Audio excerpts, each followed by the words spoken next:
Hi, Kristen. How you doing? I have got your final, well, your workup, and I've got your PD. Oh, here it is. Okay, so let's take a look and see where we're at. And I think that we're really making enormous steps. I do.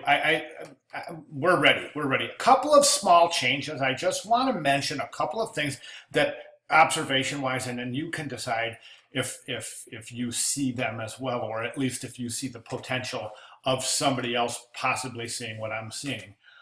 Okay, and I just want to mention that because I spent some time looking at your work here, and let's get started. Okay, so you've got this presentation here, and then you've got this presentation here, okay? And of the two presentations itself, I think this is stronger. And I think the reason being is that the color pops more on this one than it does on the white. So I got to thinking now, so we can't put it on a color background because that's just not how logo works. So what can we do? And I'm thinking that just the way, now if you look at Joseph Albers' color theories and color design theories, you'll see that different colors behave differently when shown on different color backgrounds. So that I think is really super relevant here because of the way this thing pops off the page in conjunction with the blue.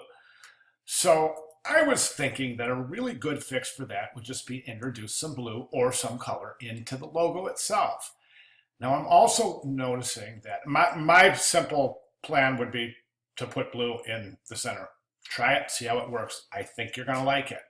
Then we have this.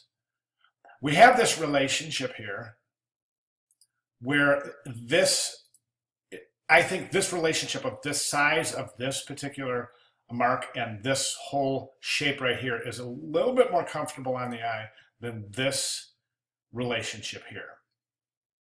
And probably there's some reasons, but and basically I'm saying that that relationship is a little more comfortable on the eye. So can we maybe tap into that and exploit that a little bit? And I think the answer is yes, we can. So how are we going to do that? Now, a couple of suggestions that I want you to try out for size. I think the Stockholm 2022 is really in your face. It's not a very finessed typographic treatment in conjunction with the fact that you have 2022 listed at the same size and the same typeface as Stockholm, only in black, therefore making that a very impersonal and stark, almost a really impersonal relationship between Stockholm and 2022. So my suggestion on this is a couple of things. Try working some blue into here. Stockholm, try this. We're going to change the shape of the whole logo a little bit just by saying, let's go Stockholm centered. Let's go either 2022, then Olympic rings. The Olympic rings do not have to be this large in relationship to the whole mark. So think about that. The Olympic rings are there to remind you of what we're looking at, but not there to compete with the logo. That much is for certain. This is competing with the logo, I feel, based on that size relationship, that scale, that relationship based on scale. Okay, so we've got the mark. Try some blue and see how it works. Try some different treatments. Okay, I'm going to suggest one more thing with that logo in a second. But until then, I want you to say, okay, so how's this going to look? We're going to change the shape of this from basically what amounts to a triangle into more of a rectangle. And we're going to do that by moving that center, moving that down, and reducing size. Try it. See if you like it. Let me know. Pictograms, I don't have a word to say. These are outstanding. I love them. I love them. I do. I will say one thing about your presentation. I don't think you're trying to force too much on one page here. So yeah, I mean, give credence where credence is due and show these babies. It's great work, show them off.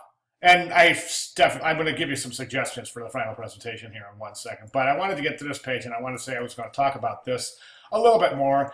And I don't know if I mentioned this. I know my area of concern is this really where the stroke gets very thin. Do we need that? Is that part of the signal? Is that part of the signal that the meaning we're creating here? Is it necessary? Because it's falling apart, as we can see right here, and right here. Okay, and then another place is I noticed is right here, really apparent right there. So really think about that. Okay, now as far as everything else is doing is placing the logo, logo placement. That's great. It's great. You're doing all the right stuff here. As far as, although that looks like it's been stretched. So, and I want to mention something about your placement and doing your Photoshop renderings in 1 second. But anyways, back to this. Where were we? Yes, okay, so the logo. And the typeface itself being really, really, it's like a knockout punch. I mean, it's like, almost like, man, yeah, I mean, there's no, it's not, I don't think it's finessed. I think this whole logo is kind of basically yelling. If you could imagine that in terms of visual representation of what would sound like a yell, I think this is yelling Stockholm. And then this is yelling 2022 instead of finessing it and delivering it with a nice approach and a relationship to having the cadence as such that the viewer looks at the mark first, finds interest in that, and then moves down the composition and finds interest in that relationship, a gentle relationship, not this kind of Stockholm and then logo and then 2022. Do you see what I'm saying? And I just acted out your logo. How about that? That's amazing, isn't it? That's just great. Yeah, these are good. Now I want to show you something. Now there's nothing wrong with this, but I'd like you to take this to the next step, and I'm going to show you something here. I don't know if you haven't looked at it yet, and it's over here in the announcements. But anyways, in that announcement, whatever that announcement is for week, whatever this is, 7, welcome to week 7. Nice little announcement, nice little introduction here to week 7. Then I have a little something thought you might enjoy, and it's not this video, believe it or not. It's this link right here, which takes us to, you guessed it, it's the 2016 Rio 2016 Olympic brand book, which, as you can see, was begun in 2012. So that comes into relevance in 1 second, but look at this. Let me just reduce the size here. And hey, this is exactly what we're doing. So here's your role model. You can use this for inspiration if you'd like, but I mean, it's really perfectly in sync with what we're doing in this project. Okay, so this is the type of detail, and this is what we're looking for, okay, for a final delivery. So go through this, and then also don't forget those 2 presentations back in week 1 assignment when we introduced the assignment phase 1. There's those 2 introductory pieces from students from past courses. So take a look at those. Okay, but here you have it. Now, the reason I mentioned, excuse me, that this was developed in 2012 is that, as you can see, none of the graphics are attached to anything specifically other than mock-ups and renderings. So we don't have this, these buildings and such. And the reason we don't have them here is because this was done in 2012, so none of the construction was started yet. So we don't know how the buildings are going to basically look yet. So that's why this particular, but in your presentation, you would have all of these different shots of, like what I showed down here, and all of this stuff, the Vancouver stuff. Okay, and you would mock ups, just try to do as much as you can, mocking up images just like this, so they actually look like live shots. Now, your mock-ups, I didn't want to mention. Where did you go? Your mock-ups. Oh, in your mock-ups, look, take in Photoshop. Your mock-ups are stealing the show. That's good, but they don't look realistic. So what I want to recommend is that, like, see this shot right here. So recommend in Photoshop going into your blending modes and